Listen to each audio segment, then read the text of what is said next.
Gracias a la subsecretaria Melgar Palacios por sus respuestas. Estaríamos en este momento iniciando el segundo bloque de participaciones. Tiene el uso de la voz el senador Martín Orozco, inmediatamente después de él el senador Armando Ríos Peter. Buenas tardes, bienvenido, subsecretario.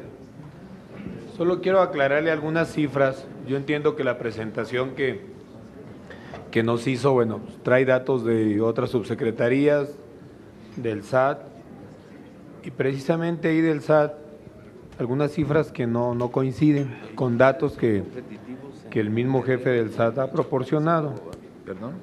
Usted me dice que hay, en el 2013 había 3.5 repecos, 3.5 millones de repecos, y que ahora ya van 4.28 RIFs.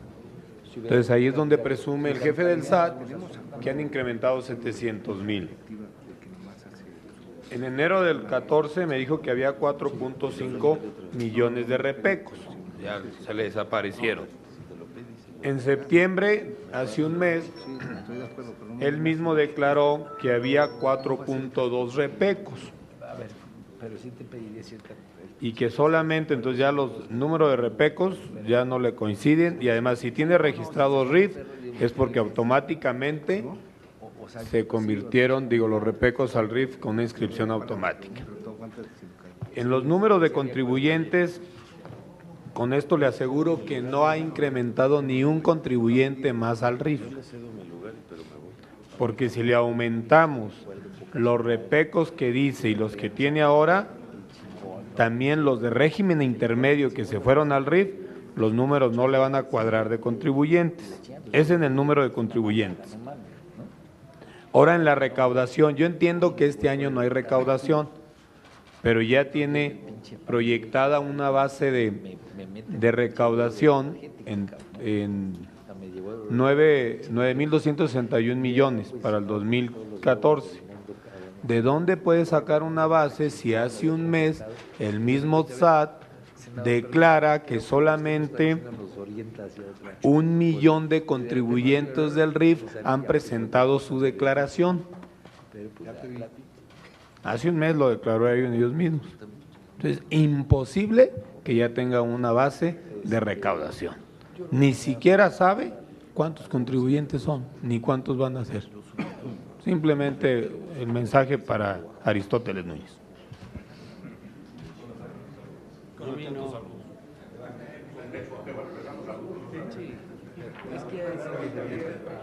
Avísale a tu hermano. Lo digo, ya no como.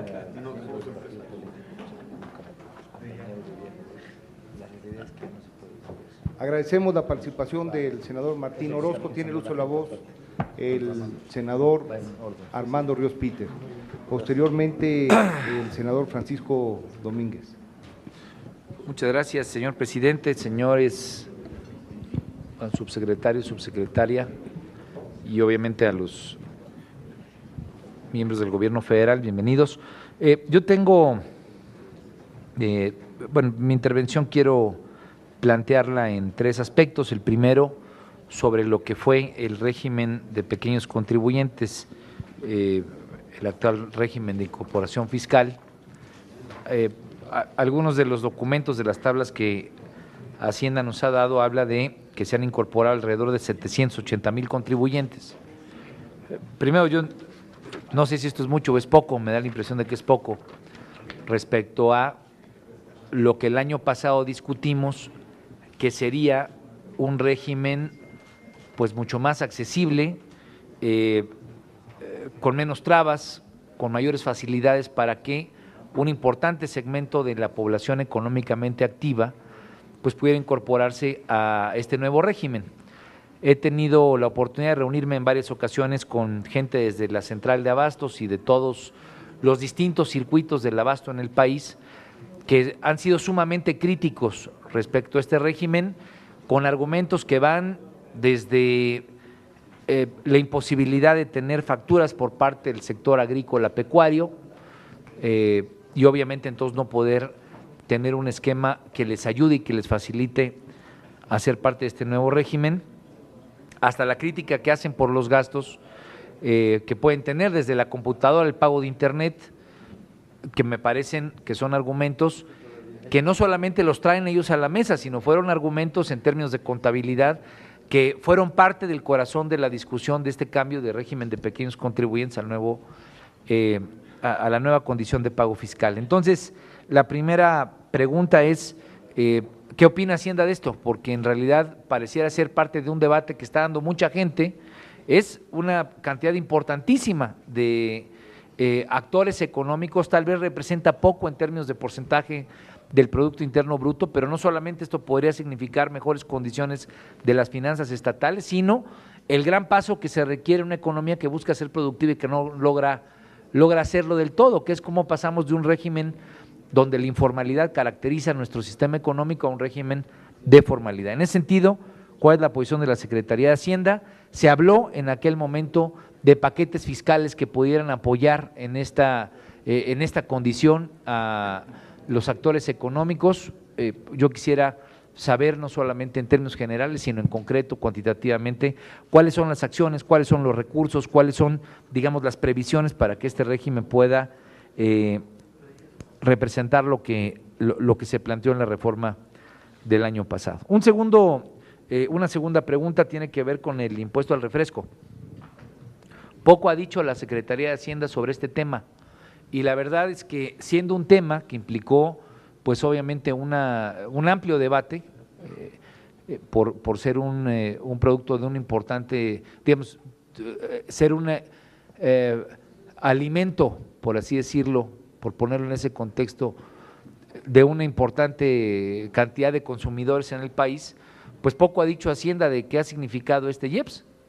Y la verdad es que preocupa que haya un planteamiento inercial. Hay quienes están planteando que pueda haber un incremento en el impuesto, hay gente que está tratando de plantear que pueda incrementarse un peso más, hay gente que está planteando que el peso como tal a granel no permite incentivos suficientes para cambiar de bebidas que tienen pues, un alto contenido calórico e incentivar otro tipo de bebidas que al final del día, pues teniendo nuevas tecnologías, y es lo que ha ocurrido en muchos lugares del mundo, puedan transitar a ser bebidas pues que al no tener el alto contenido calórico, pues puedan no significar el insumo para la obesidad, que fue el corazón de lo que debatimos.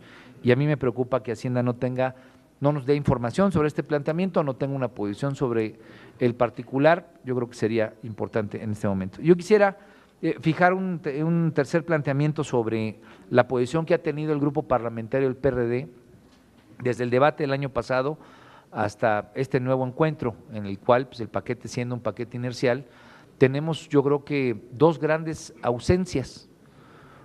Una, la discusión que no toca obviamente al estar analizando la ley de ingresos, pero que es implícita, que es todo el tema de eficiencia en el gasto público. Eso sigue siendo como que el gran pendiente y pareciera ser que van a seguir años y años y años, y puede haber un debate fiscal que a final de cuentas no termine representando mejoras en eficiencia del gasto.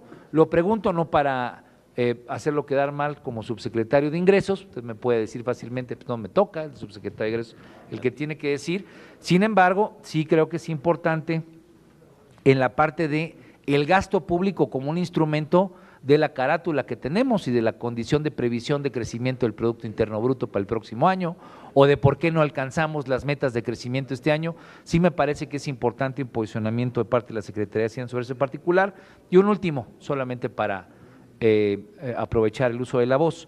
Sí es importante que el gobierno y los compañeros senadores del PAN, del PRI, pues revisemos la condición que tiene el debate en materia de combate a la corrupción. Nuevamente, tal vez no es el asunto, pero el corazón del cobro de los impuestos y del debate de la reforma hacendaria el año pasado fue ese. Se cambia el régimen fiscal, se le pide a la sociedad mexicana que tenga mayores contribuciones, y la percepción que sigue imperando, y mire que lo digo desde el estado de Guerrero, sabiendo la condición crítica que tiene mi estado, es pues, que la corrupción impera de manera rampante en el gasto público, en todos los órdenes de gobierno, en todos los poderes, y los ciudadanos entonces pues se ven en la defensión de que la clase política pueda avanzar en la parte de esa discusión. Sé que está en la Cámara de Diputados, pero sí me interesaría, dado que pues el gobierno tiene una bancada abultada allá, ¿qué podríamos hacer respecto a esa minuta que está durmiendo el sueño de los injustos? Muchas gracias. Agradecemos la participación del senador Armando Ríos Peter. Le pedimos al senador Francisco Domínguez pudiese hacer uso de la voz e inmediatamente después tendría el uso de la voz el senador Mario Delgado. Gracias, presidente. Subsecretario, ya que el estatuto no permite el diálogo, quiero retomar lo de mi compañero senador Carlos Mendoza. Decir que si en esta parte tan importante y de responsabilidades de los diputados y hoy de los senadores, en esta aprobación de la ley de ingresos,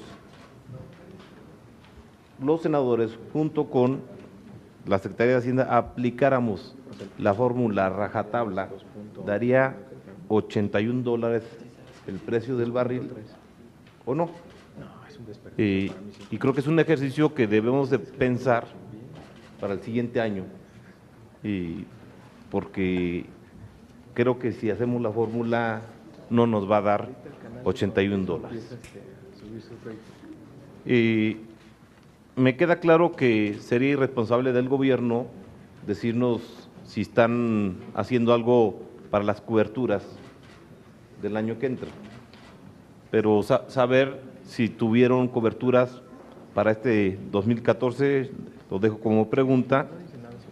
Y yo me añalo con mi compañero Martín Orozco y con Ríos Peters que el problema de los repecos es un problema repetitivo en todas las entidades, porque ya como lo dijo el senador Ríos Peter, no tienen internet, no tienen computadora, tienen que abrir una cuenta bancaria de 7,000 pesos, si no la mueven les quitan 350 pesos el banco, el SAT no los ha podido atender con la velocidad que se debe y hoy es un verdadero problema de los repecos en todo el país. Y yo lo pongo manifestaciones al gobierno del Estado que no tiene nada que ver de los repecos queretanos afuera del gobierno del Estado y sin poder evidentemente dar una respuesta concreta porque no es su tema el gobierno del Estado y lo ha hecho bien. Y la devolución del IVA, yo entiendo, ya has dado una explicación amplia de esto, pero en el sector primario no lo entiendo, subsecretario. El sector primario en este país, habrá el Telecán fortalecido a muchos jugadores, pero el sector primario no, todo lo contrario. Es el sector que sigue atrasado, que sigue sin competir y aparte de todo lo que le cuesta al competir a la par con todos los tratados de libre comercio, pero sobre todo con Estados Unidos y Canadá, pues lo poco que logran acreditar auditados los tienen detenidos. Ya me había explicado usted en una plática que le agradezco en su oficina, que hay una ventanilla con el Consejo Coordinador Empresarial, pero aún así este sector sigue atorado. Yo pediría que con el jefe del SAT se tomara una rapidez en todo el sector primario en todo el país. Es cuanto, muchas gracias, presidente. Al contrario, gracias a usted, señor senador. Le pedimos al senador Mario Delgado pudiese hacer uso de la voz para formular sus preguntas. Y posteriormente a él, el senador David Penchina, con quien se concluye el registro de oradores de esta tarde. Muchas gracias. Darles la bienvenida a quienes nos acompañan el día de hoy. Algunas preguntas específicas sobre el marco general y algunas sobre el tema del petróleo. Primero es, ¿en qué se basan o cuáles son los supuestos para esperar un crecimiento de 3.7%? Si a partir de la experiencia que tenemos en este año, donde vamos a crecer tal vez suponiendo, dando por cierto el pronóstico de Hacienda al 2.7%, cuando tuvimos un crecimiento del gasto muy importante para este año y digamos apenas crecimos 2.7%, para el año que entra el gasto no va a aumentar tanto y en los componentes de la demanda agregada no se ve qué es lo que pudiera convertirse en el motor de crecimiento para alcanzar el 3.7%.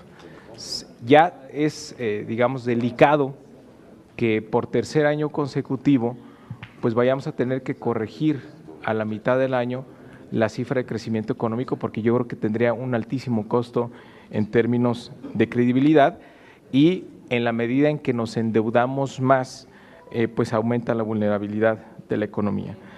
También decir cuál es la justificación o qué ha pasado de extraordinario en la economía mexicana para que apenas en diciembre del 2013 se esperaba que para el 2018 íbamos a tener un saldo histórico de requerimientos financieros del sector público equivalentes al 35.4% del PIB, y menos de 2 años después pues requerimos más de 7 puntos adicionales del PIB. Es decir, tenemos un crecimiento del endeudamiento. Ay, Blanquita, me estás desconcentrando, perdóname. Perdón. A ver, déjenme de dónde me quedé. Bueno, el endeudamiento de largo plazo está creciendo en 7 puntos en apenas 2 años, y el crecimiento de la deuda que se está proponiendo para el año que entra pues sumaría cerca de 12 puntos del PIB en la primera mitad de la administración, y si se sigue esta tendencia pues seguramente la deuda se incrementaría más de 50% en todo el sexenio. Y esto al mismo tiempo que se ajustan las expectativas de crecimiento económico que se está dando, es decir, la combinación es que la economía mexicana necesita más deuda, se compromete más y tiene un menor crecimiento. El año que entra, bueno, es sintomático que coincide la cifra de crecimiento esperado de la economía con la cifra de crecimiento de la deuda en 3.7% del PIB. Entonces, ¿de dónde va a venir el crecimiento? Porque no nos hemos puesto a revisar por qué es tan bajo el multiplicador del gasto público en México, porque a pesar del esfuerzo que se hizo en aumentar el gasto en este año, no tuvo un impacto como se esperaba. Esto es preocupante, endeudarnos más y crecer menos, porque el déficit primario pues viene creciendo. Hay un dato que entiendo que es absolutamente temporal, de agosto, pero que es el más alto en los últimos 32 años.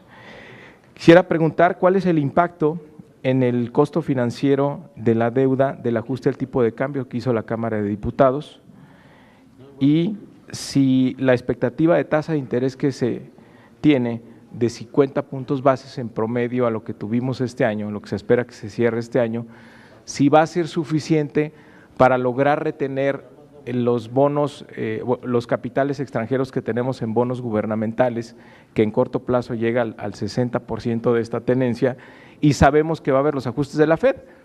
Es decir, si nos vamos a defender con 50 puntos bases para lograr retener estos capitales y no vayan a generar un desequilibrio en el corto plazo.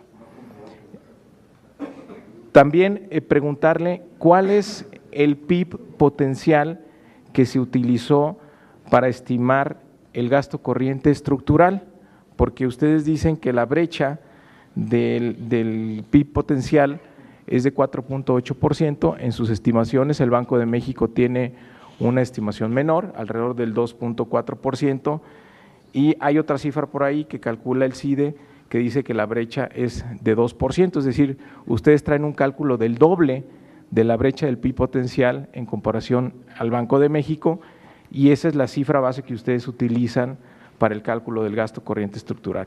La otra es por qué se saca dentro del gasto corriente estructural el costo de las estructuras burocráticas que va a tener derivado de la reforma energética. Sabemos que se necesitan crear estas estructuras, pero lo que no se puede hacer es dejar una bolsa que quede completamente discrecional, como lo propone el artículo 4º transitorio de esta ley de ingresos, y que no pues quede totalmente fuera del control del Congreso y que se vayan a cometer abusos. Ahí yo creo que o revisamos la cifra de gasto corriente estructural para que sea transparente, o hacemos algún otro tipo de compromiso para que esto no se vaya a volver una vía de gasto adicional fuera del control del Congreso. También preguntarle por qué hasta el momento se sigue sin informar lo que ordenaba el artículo 5º transitorio respecto a los ahorros que se tenían que hacer en el gasto operativo corriente estructural y en los ahorros de los salarios de los mandos medios y superiores. Se ordenaba que se diera información en los informes trimestrales y no tenemos rastro de esa información. Y bueno, en lo que toca al precio del petróleo, según las estadísticas que usted da, subsecretaria, coinciden con las estadísticas que tiene la Agencia Internacional de Energía. Ahora, en la Agencia Internacional de Energía hay el supuesto de que va a crecer la demanda de 1.1 millones de barriles para el año que entra, es si mejora la economía. Y esta estimación de la agencia es antes de la última corrección que hace el Fondo Monetario Internacional de la expectativa de crecimiento mundial, que lo lleva hasta 2.3, para el 2015. Es decir, lo más probable es que la Agencia Internacional de Energía ajuste esta estadística de la demanda en su próximo reporte mensual. También, si vemos el pronóstico trimestral de la agencia, vemos que es fundamentalmente en los 2 últimos trimestres donde se espera que haya un mayor crecimiento de la demanda en el 2015, es decir, que vamos a tener un primer semestre donde van a prevalecer los precios bajos del precio del barril, porque no se espera que la OPEC vaya a reducir su producción y los países no miembros de la OPEC han venido también, como usted lo señaló, incrementando su producción, especialmente Libia, que ha recuperado su producción, Rusia, que está aumentando, Irak, que está aumentando, y sobre todo también los Estados Unidos, que están en un 50% más con lo que tenía en cuanto a 2011. Esta tendencia de la caída en los precios del petróleo, pues parece que no se va a detener, cuando menos hasta pudiera, digamos, llegar hasta los $70 por barril, donde ya hubiera algunos pozos que salieran por altos costos de producción y entonces se detuviera ahí esta caída en los precios. Pero lo más preocupante es que esta caída en los precios es por una caída en la demanda, dado el debilitamiento del crecimiento del PIB mundial. Entonces, parece que hay condiciones o que las variables que están determinando la caída en el precio del petróleo no van a cambiar en el corto plazo. Entonces, probablemente estemos entrando en un periodo de precios pues que están por debajo de lo que se tenía en junio de este año, que fueron los precios récord en los últimos 4 años. Y la pregunta entonces para el subsecretario Mesmacher es, revisando la fórmula que se tiene para el cálculo del precio del petróleo, ustedes informan en los criterios de política económica que el componente de corto plazo está tomado para el periodo 5 de junio al 4 de agosto del 2014. Revisando las cotizaciones del petróleo en ese periodo, pues todos están por $90 por barril. Es decir, quisiera preguntarle si corremos la fórmula en este momento con otro periodo de entre 2 meses o 6 meses, como lo establece la ley, de corto plazo, cuál es la sensibilidad de la fórmula ante los movimientos que estamos teniendo en el corto plazo. Ello en el ánimo de que el Senado pues tenga más información para poder calcular el precio del petróleo, sobre todo que estamos viendo información que probablemente no señale que estemos entrando en un periodo cuando menos de 6 meses de precios bajos del petróleo. Muchas gracias. Gracias al senador Mario Delgado. Le pedimos al senador David Penchina haga uso de la voz. Perdón, senadora, es que se me… Muchas gracias. Bienvenidos, subsecretarios, amigas y amigos senadores.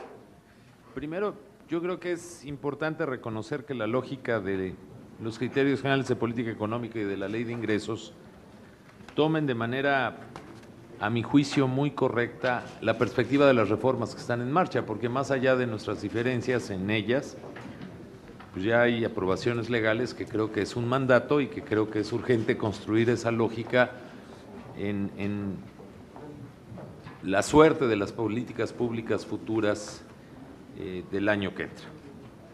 Creo que hay un tema que a todo mundo tiene inquieto y tiene que ver con un fenómeno dual, porque creo que son dos cosas distintas. Uno, el tema del precio del barril de petróleo, que evidentemente no determinamos nosotros, que siempre son variables que cuentan con muchos componentes que suelen ser erráticas. Hoy nos estamos desgarrando las vestiduras por la caída del precio y creo que es natural, sobre todo en una dependencia tan profunda de las finanzas públicas de los ingresos petroleros, cosa que por cierto hay que cambiar y que creo que esa era la lógica en muchas otras cosas de la reforma energética. Creo que eso es lo fundamental y creo que esa perspectiva no hay que perderla. Pero se nos olvida que venimos prácticamente de una década con algunos años de excepción, en donde fundamentalmente el precio del petróleo estuvo por encima de lo estimado. Es decir, creo que nadie tiene la bolita mágica y siempre en todas las economías esa es una variable incierta. Hoy el indicador dice que va para abajo, creo que tiene que ver con las perspectivas de crecimiento del mundo, particularmente de Asia. Falta que ver el invierno y falta además ver el comportamiento en la producción, pues de un fenómeno de nuestro país vecino que está batiendo su déficit de hidrocarburos por los famosos descubrimientos en shale gas. Pero creo que en esto nos entretenemos tanto que no nos damos cuenta que la sustitución tanto de la caída como del precio sería mucho más grave si no hubiéramos hecho la reforma que se hizo. Es decir, hay un componente de ingresos nuevos que ante la caída del precio, pero sobre todo de la producción, porque este año brutalmente pasa de 2.5 a 2.350, 2.320. Y eso tampoco lo pidió nadie. Y creo que eso demuestra el modelo anterior que había que cambiar. El tener un monopolio que finalmente hacía de todo y corría los riesgos del todo.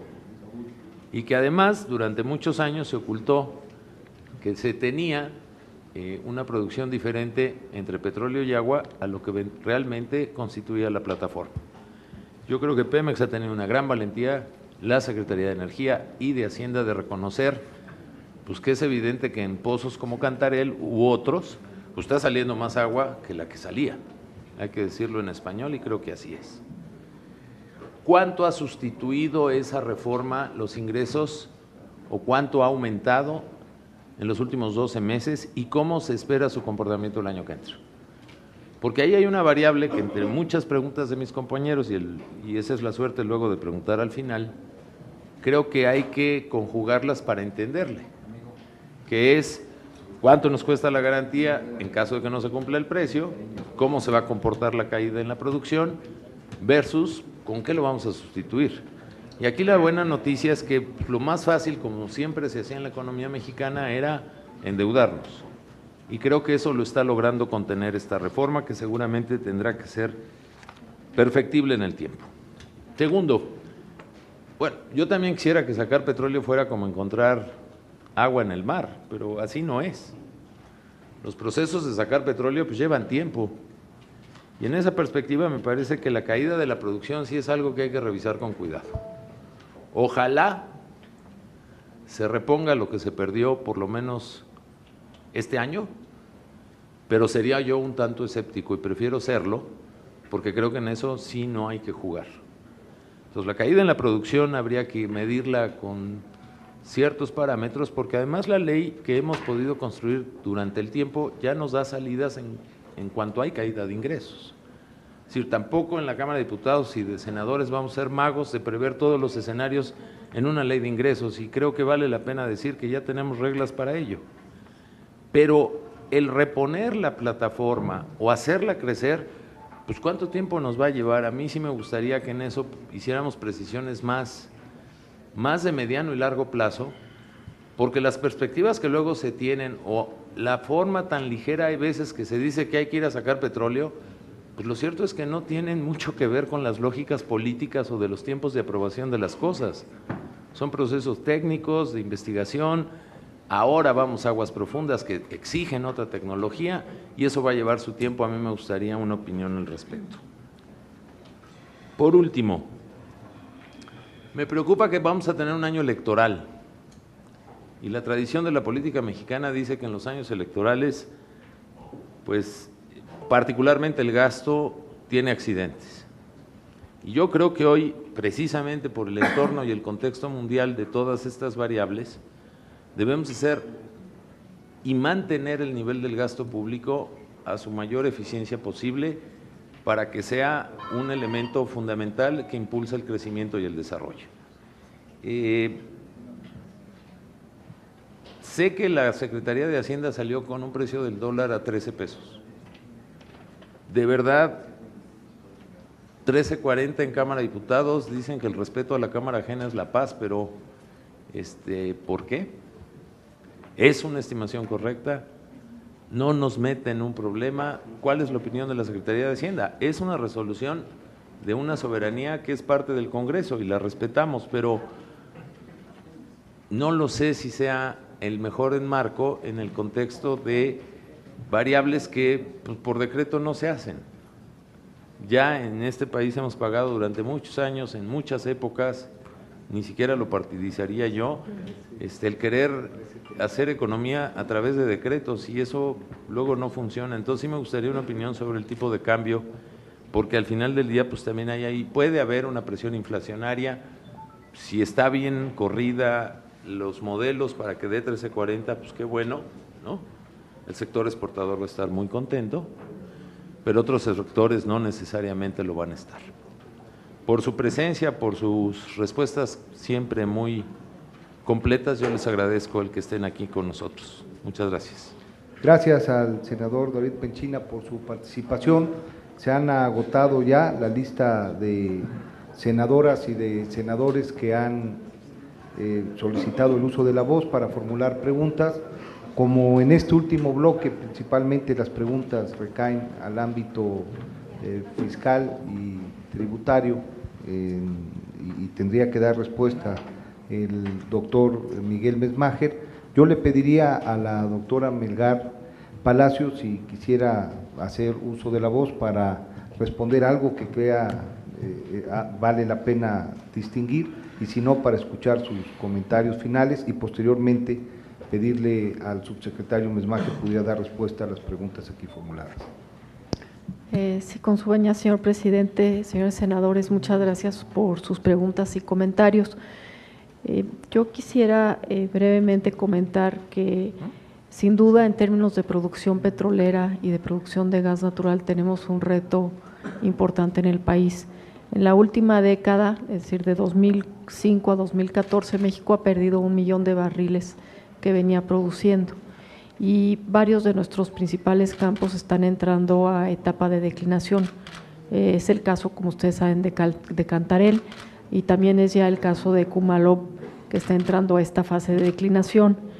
Eso, sin embargo, pues coincido plenamente con el senador Penchina, la reforma energética nos da herramientas para poder revertir esta tendencia.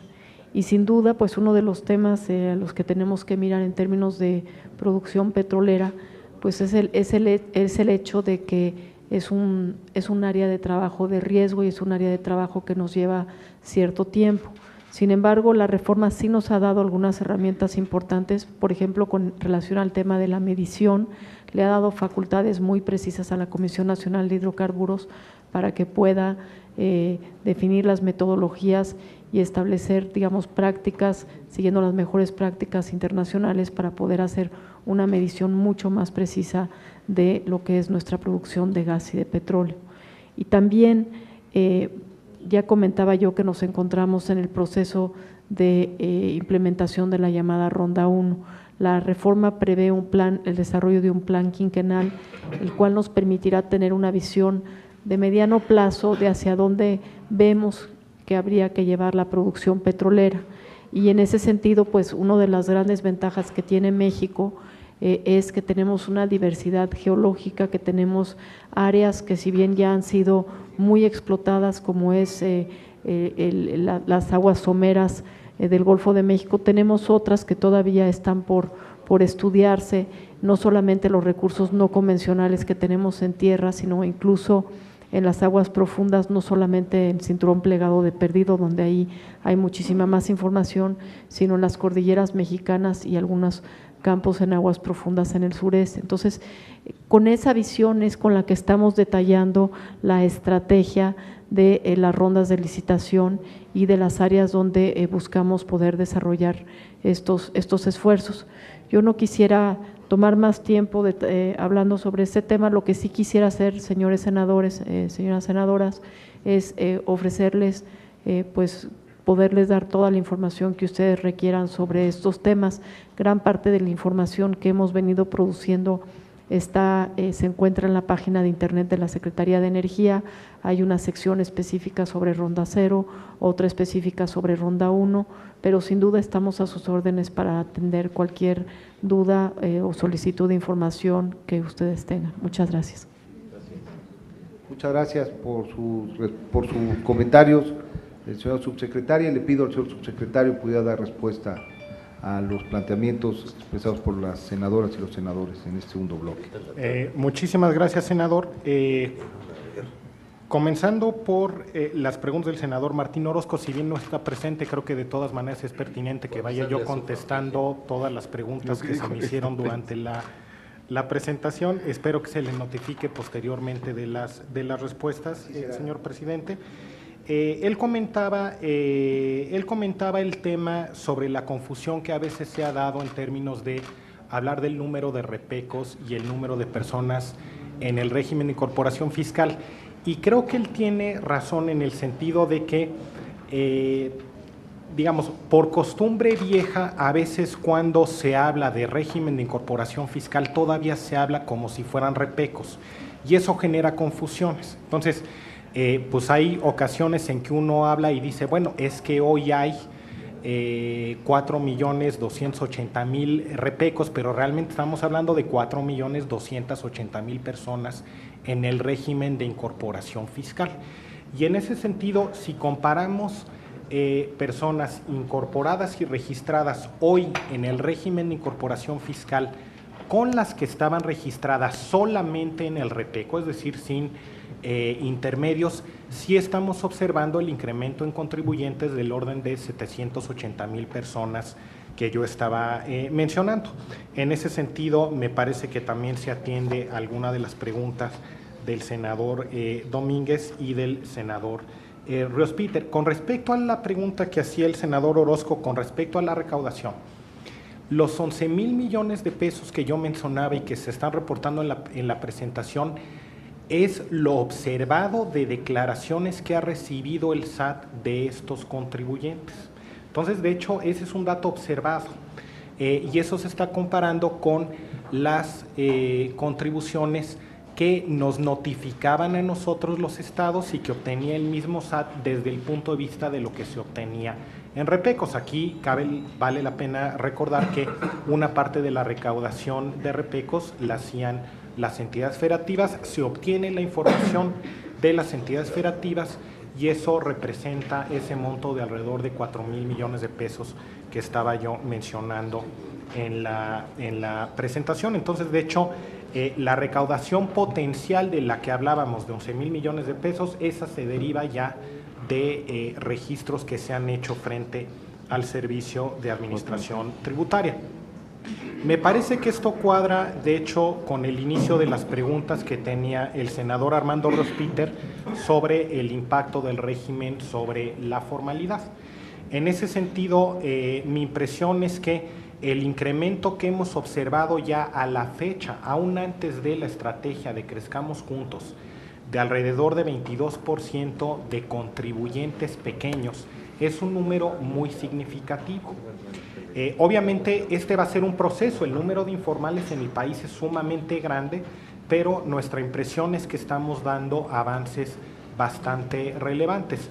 Si vemos también los números de la tasa de informalidad que publica el INEGI, que vienen de la Encuesta Nacional de Ocupación y Empleo, que se publica el segundo trimestre de 2014, lo que podemos observar es que durante el último año se ha dado una disminución de alrededor de un punto porcentual en la tasa de la informalidad y estamos alcanzando los niveles mínimos históricos de informalidad desde que existe el indicador. No lleva mucho tiempo a existir, pero Desde que existe el indicador de la Encuesta Nacional de Ocupación y Empleo, digamos, al segundo trimestre de 2014 estamos alcanzando el nivel más bajo de informalidad. Entonces, claramente, todavía sigue siendo muy elevado.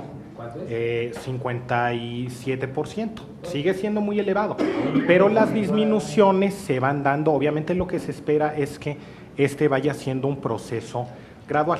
Ahora, sí he de reconocer una crítica que se ha hecho, que tiene que ver con la necesidad de dar mayor difusión y mayor orientación al contribuyente del régimen de incorporación fiscal. En ese sentido, sí, la verdad es que el SAT debe de seguir un proceso muy intensivo de divulgar cuáles son los beneficios del régimen, dar mayores facilidades. Por ejemplo, el senador mencionaba los costos que podría representar para algunos contribuyentes el tener que, por ejemplo, comprar una computadora o tener que pagar servicio de Internet. La verdad es que la lógica es que lo que el SAT quiere hacer es establecer terminales en distintos puntos, justamente para que los contribuyentes no tengan que incurrir en esos costos, y es un esfuerzo continuo que el SAT debe de hacer. En ese sentido, sí hay un reconocimiento de que el SAT debe de continuar con un esfuerzo muy fuerte de difusión y de facilitación para que estos contribuyentes pequeños puedan estar cumpliendo con sus obligaciones. Ya ha habido un esfuerzo significativo, ese esfuerzo tiene que continuar, ¿no? Entonces, en ese sentido, yo diría que hay coincidencia con el senador Rospiter. Tenemos que seguir trabajando para facilitarle a estos contribuyentes el cumplimiento. ¿Pero cuál es el plan para este año? Perdón, pero ¿cuál es el plan? Entiendo que compartimos Yo pediría aquí que, está bien que pudiera responderle, pero ya que no se interrumpa la... Con mucho gusto, senador, si le parece bien, le mandamos le mandamos todo el detalle de las acciones que va a estar emprendiendo el SAT. Con respecto a su pregunta de, ¿cuáles son los beneficios adicionales que se han venido estableciendo? Creo que son bastante relevantes. Se ha establecido un programa de descuentos similares a los que habían en impuestos sobre la renta, en IVA y en IEPS. Esos ya se han hecho permanentes, digamos. Simplemente en un inicio se había establecido un descuento de 100% en IVA y en IEPS solamente para este año, pero ya se estableció que habrá un periodo de 10 años equivalente al descuento que tienen en impuestos sobre la renta. Se está estableciendo un descuento también relevante en el pago de cuotas de seguridad social. Se están estableciendo beneficios desde el punto de vista de capacitación y de apoyo de la Secretaría de Economía. Y se están estableciendo también ya programas de crédito especiales, por ejemplo, para compra de vivienda a través de la Sociedad Hipotecaria Federal, y también de crédito para el negocio a través de Nafinsa. Con muchísimo gusto podemos enviarle, creo que no es momento de entrar en todo el detalle y la especificidad de todos estos programas adicionales, pero con muchísimo gusto se los proporcionamos. Con respecto al impuesto al refresco, la razón por la cual no hemos hecho aún comentarios es porque creemos que todavía es relativamente temprano para estar haciendo una evaluación completa y comprensiva del impuesto, pero sí me gustaría comentarle algunos resultados que ya hemos observado, sin que todavía se haya hecho una evaluación completa. Pero en particular el Instituto Nacional de Salud Pública ha estado trabajando un estudio junto con la Universidad de Carolina del Norte en los Estados Unidos, evaluando cuál ha sido el impacto del impuesto a las bebidas saborizadas sobre el consumo de estas bebidas y el consumo de agua.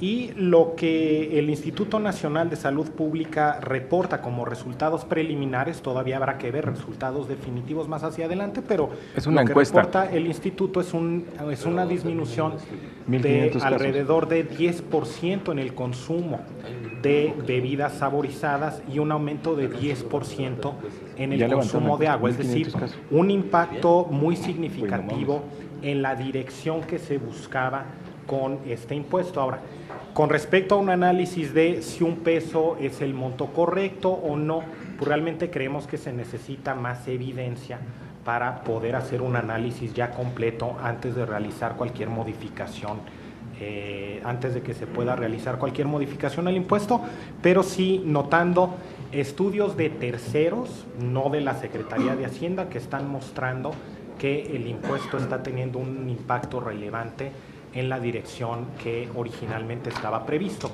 Obviamente hay una segunda dimensión de análisis que se tiene que hacer, ya se está identificando cuál es el impacto sobre el consumo de bebidas saborizadas versus agua, de ahí habrá que ver cuál es el impacto de esas modificaciones ya sobre la obesidad, que realmente y digamos la morbilidad vinculada a estos fenómenos, y donde obviamente habrá que hacer un análisis similar, no solo para el IEPS de bebidas saborizadas, sino también para el IEPS de alimentos con alto contenido calórico.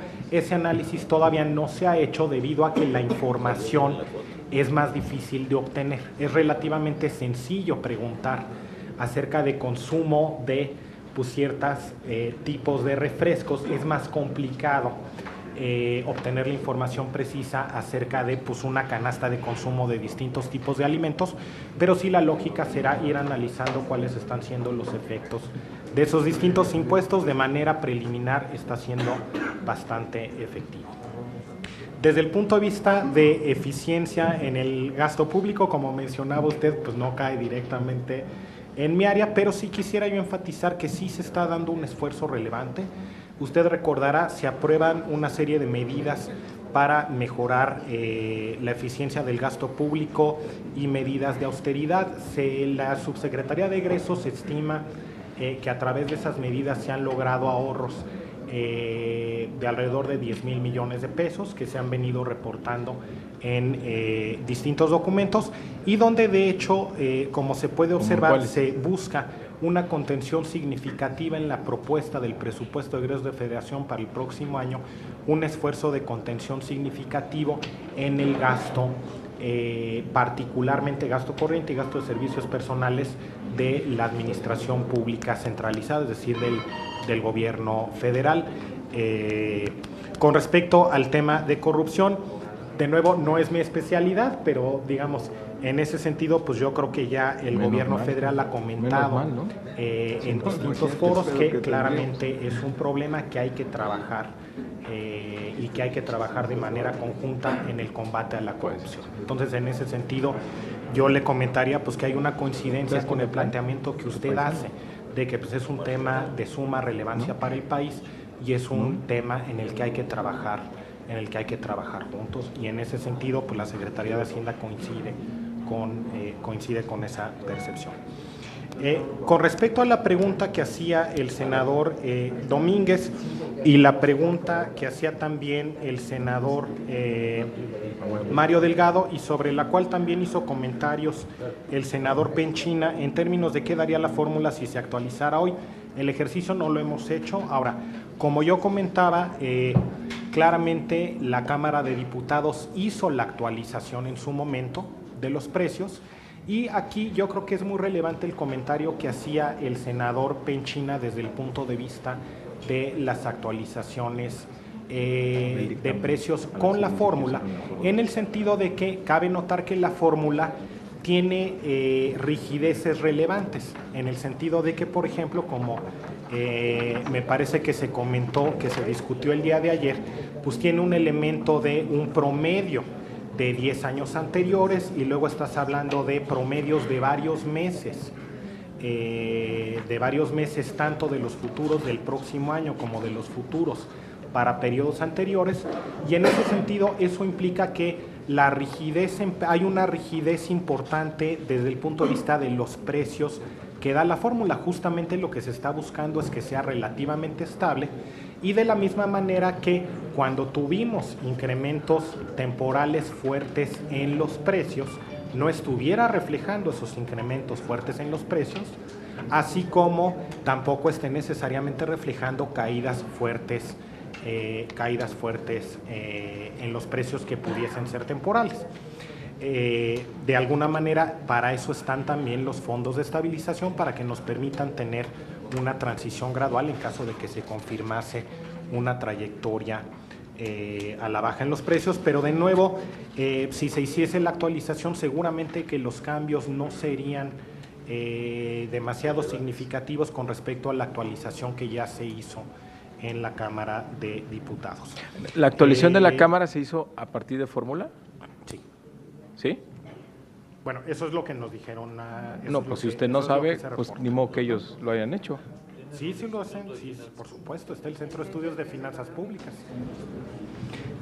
Con respecto a la pregunta del senador Domínguez, regresando a sus preguntas, sí tenemos coberturas para 2014, como se anunció el año pasado cuando terminamos con el programa de coberturas, se tienen coberturas para 2014, entonces en ese sentido no estamos esperando el que la disminución reciente en precios de petróleo fuese a generar absolutamente ningún problema ni ninguna necesidad de recortar gasto público con respecto a lo que se aprobó originalmente en el presupuesto de egresos de la Federación. Con respecto a la devolución del IVA, un par de clarificaciones. Nunca se generó ninguna ventanilla con el CCE. Realmente lo que hizo el SAT fue establecer una facilidad para contribuyentes del sector primario. En ese sentido, yo coincidiría con usted, probablemente hay que darle más difusión a ese instrumento, ¿no? Y en ese sentido, yo sí le diría que tanto nosotros en la Secretaría de Hacienda como el Servicio de Administración Tributaria estamos a la disposición de la Cámara de Senadores para pues trabajar con ustedes en dar más difusión a este instrumento hacia adelante.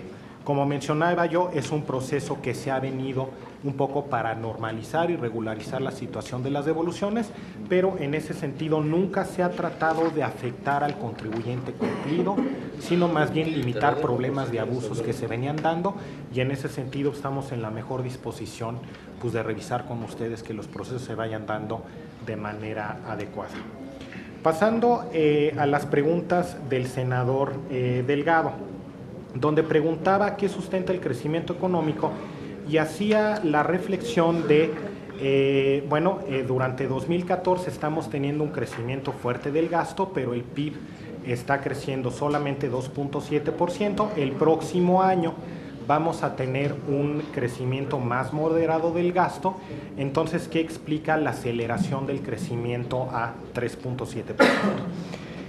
Obviamente, yo creo que algo que vale la pena enfatizar aquí es que hay muchos factores distintos que determinan la evolución económica, además de la evolución solamente del gasto público, y no es que el gasto público no tenga efectos. En particular, como ya sabemos históricamente, obviamente con las reformas estructurales que se están planteando, se está buscando que se fortalezca la demanda interna, pero históricamente se ha tenido una relación muy cercana desde el punto de vista de desempeño económico entre la economía mexicana y la economía estadounidense. Obviamente, y aquí cabe recordar, pues el mal desempeño que tuvo la economía estadounidense durante el primer semestre del año y que ha sido el principal factor afectando el desempeño económico durante el inicio de 2014. Claramente, dado el desempeño que observamos en la economía estadounidense, si no hubiese sido por el programa de gasto y la aceleración que se ha venido dando en el sector de construcción vinculado al programa de estímulo de gasto público, de hecho el crecimiento hubiese sido más bajo que este 2.7% proyectado para este año como resultado de una economía estadounidense que resultó tener un desempeño más débil que el que originalmente, pero incluso si uno ve el efecto de los dos trimestres, implica un crecimiento sumamente débil de todas maneras en el primer semestre del año.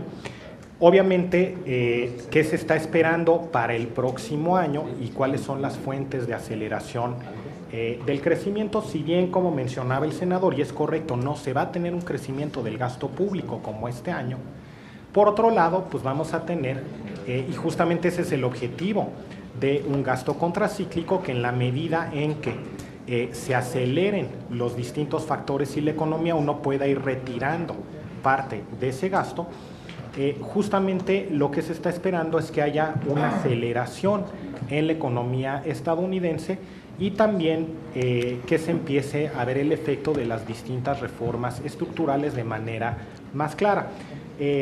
Un comentario adicional, creo que vale la pena notar también que si uno ve, por ejemplo, las últimas encuestas del Banco de México o las encuestas de Banamex, que incluyen, digamos, alrededor de docenas de especialistas que están revisando de manera continua sus pronósticos de crecimiento.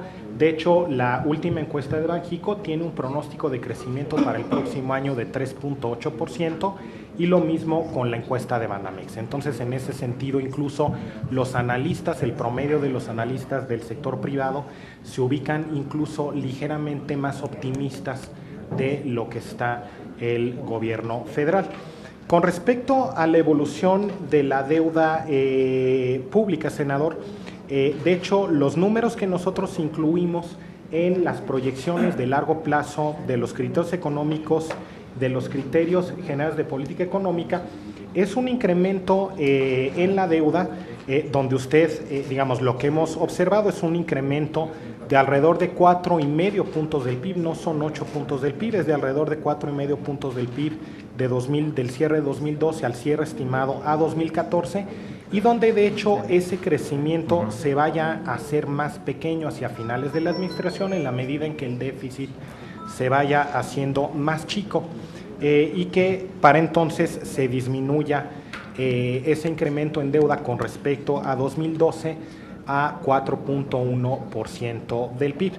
Obviamente sí reconocemos que hay un incremento temporal en el nivel de deuda, ese incremento empezará a dar vuelta, se estabilizará en 2015 y 2016 y empezará a disminuir a partir de 2017 una vez que se haya cerrado este déficit contracíclico que tenemos con objeto de suavizar este entorno financiero internacional adverso. Cabe notar que obviamente estos números pues, son mucho más favorables que lo observamos a nivel internacional. Aquí cabe recordar pues, niveles del orden de 100% del PIB en términos de endeudamiento, por ejemplo, de Estados Unidos, de España, en Grecia muy superior al 100%, Italia.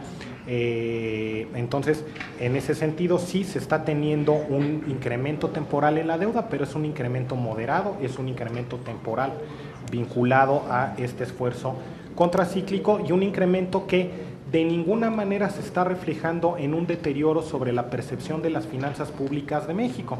Como veíamos en la presentación, las tasas de los bonos a 10 años, tanto de deuda externa como de deuda interna, lo que ha pasado con los swaps de default soberano, implican que México sigue observando, en México se siguen observando indicadores financieros muy superiores y mucho más favorables de lo que se observa en otros mercados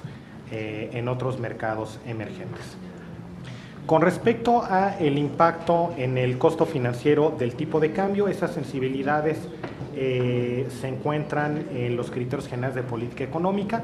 En general, una depreciación como la que se está incluyendo de 13 pesos por dólar a 13.40 pesos por dólar, implicaría un incremento en el costo financiero de alrededor de 4,000 millones de pesos.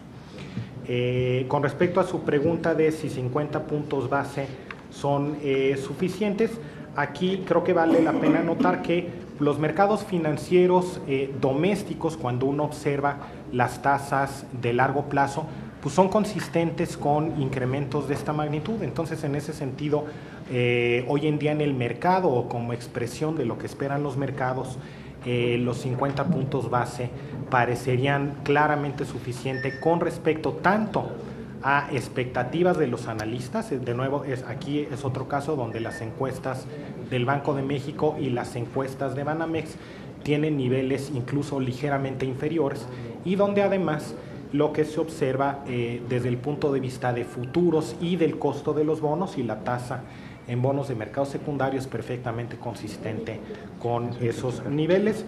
Su pregunta sobre el PIB potencial, como se reporta en la página 107 de los criterios, se maneja una tasa de crecimiento de PIB potencial de 3.1%.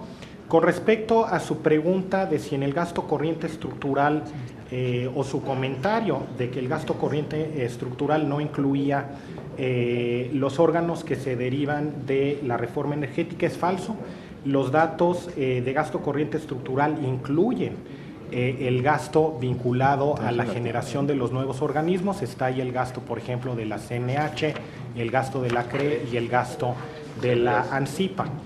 El gasto que no viene es el del Fondo Mexicano del Petróleo, pero ahí claramente la lógica es que ese será un fideicomiso en Banco de México, donde el único gasto que se estará llevando a cabo pues es el gasto del propio banco, simplemente en el manejo de los recursos, donde cabe notar que el banco no realiza ningunas transferencias ni ejerce ningunos programas, y donde además pues nunca se ha identificado un problema de corrupción serio en el Banco de México. En ese sentido, yo sí creo que la institución autónoma del Banco de México ha manejado pues, los recursos a su disposición con toda probidad. La pregunta sobre el precio del petróleo ya la contesté. Con respecto a las preguntas del senador Penchina, bueno, agradeciéndole también mucho los comentarios. Un poco sobre la pregunta de producción, pues ya la contestó la subsecretaria Melgar. Ahora, desde el punto de vista de finanzas públicas y un poco del paquete económico, creo que vale la pena enfatizar lo siguiente. Desafortunadamente, pues este año tuvimos esta mala noticia de que la producción efectiva es menor que la producción que se tenía prevista.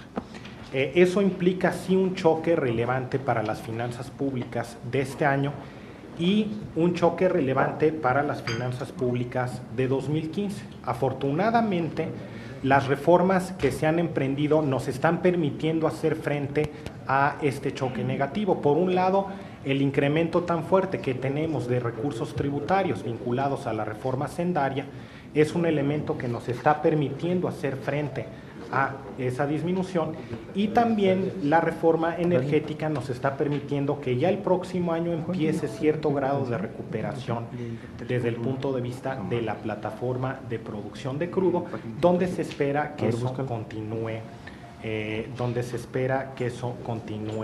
hacia adelante. Desde el punto de vista de tener cuidado en el ejercicio del gasto, pues tiene usted toda la razón, y en ese sentido hay total coincidencia con usted. Desde el punto de vista de la opinión sobre el tipo de cambio, digamos, dada la evolución reciente de nuevo del tipo de cambio spot y lo que muestran los futuros, consideramos nosotros que este ajuste que realizó la Cámara de Diputados en la revisión que hicieron es también un ajuste adecuado. Gracias.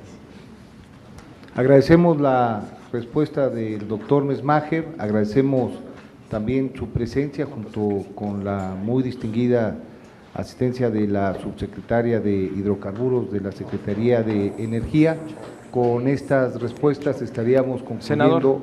Senador, nada más. Sí, a ver un momento. Una petición muy puntual, que si nos pueden hacer llegar la actualización de la fórmula del precio del petróleo, donde el componente de corto plazo, que es el 50% en la ponderación, es decir, entiendo que está el componente histórico, que es 25%, el 25% los precios a plazos intermedios, y el componente de corto plazo es 50%.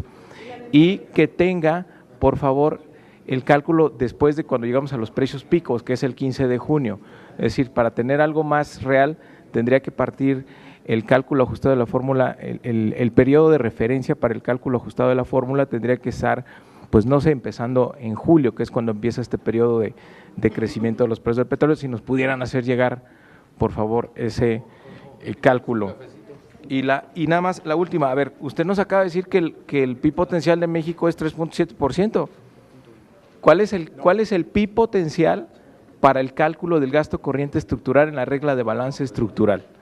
Ese es el dato que le estoy pidiendo. Y la brecha… Nada más que nos den ese dato ya, nada más que nos den ese… No, para pedir que nos den el cálculo del PIB potencial y listo, ya. Gracias, senador Delgado. Además, siempre… Claro, siempre agradeciendo y destacando la participación de los senadores y en el ánimo de que este tipo de encuentros puedan cumplir su propósito, que es precisamente el de despejar dudas, se genera esta flexibilidad. Me parece que hay una buena petición de parte de la senadora Dolores Padierna, que es el de suplicarles pudieran ustedes tener la amabilidad de recibir algunas preguntas que todavía hubiesen quedado en el tintero, nos hubiesen expresado y que se las estarán entregando vía la comisión por escrito para que pudiesen responderlo. Nosotros agradecemos en todo lo que vale su disposición, la voluntad con la que han atendido esta cordial invitación y evidentemente este encuentro estará arrojando mayores elementos de juicio para una mejor toma de decisión de la comisión. Le agradecemos mucho a la subsecretaria, al señor subsecretario su presencia y a las señoras senadoras y a los señores senadores comentarles primero que seguimos en sesión permanente de trabajo, que para mañana a las 6 de la mañana, que estará el proyecto de dictamen en breve siendo distribuido para su análisis, su discusión, que habrá todo el tiempo para que se le pueda invertir atención y reflexión y que seguramente para atender lo dispuesto por la ley estaremos convocando nuevamente los primeros días de la próxima semana para ya analizar, debatir y en su caso poder votar ese proyecto de dictamen. En el entendido que evidentemente estaremos abiertos a que se lleve el tiempo que sea necesario para hacer un trabajo responsable como siempre lo ha hecho esta comisión. Por tanto, les agradecemos, estén pendientes a la convocatoria. Muchas gracias, señora subsecretaria, muchas gracias, señor subsecretario. Le agradecemos a las senadoras y a los senadores. De esta manera se llevó a cabo la participación de los funcionarios de las Secretarías de Hacienda y Crédito Público y de Energía, con los integrantes de las Comisiones Unidas de Hacienda y Crédito Público y de Estudios Legislativos Primera del Senado de la República, en la cual, hay que señalar, se analizó la minuta con proyecto de decreto por el que se expide la Ley de Ingresos de la Federación para el ejercicio fiscal de 2015, la cual, hay que recordar, fue aprobada por el Pleno de la Cámara de Diputados el pasado 16 de octubre y enviada al Senado de la República para continuar con el proceso legislativo correspondiente. Pero también hay que señalar que la mesa directiva de esta Cámara Alta turnó dicha minuta a estas comisiones unidas con el fin de que lleven a cabo el análisis y el proceso de dictamen correspondiente. En este sentido, estas comisiones unidas, hay que recordar, el pasado 21 de octubre se declararon en sesión permanente y acordaron llevar a cabo esta reunión de trabajo con funcionarios de la Secretaría de Hacienda y Crédito Público y de la Secretaría de Energía y continúan en sesión permanente para que revisen el proyecto de dictamen correspondiente a este proyecto de decreto por el que se expide la Ley de Ingresos de la Federación para el ejercicio fiscal 2015, así es que estaremos al pendiente de cuándo se reúnan estas comisiones unidas con el fin de que los integrantes lleven a cabo el análisis, la discusión y en su caso aprobación de diverso proyecto de dictamen. Yo le agradezco que nos haya acompañado, pero también lo invito a que continúe en la programación del canal del Congreso, el canal de la Unión. Por lo pronto, yo me despido.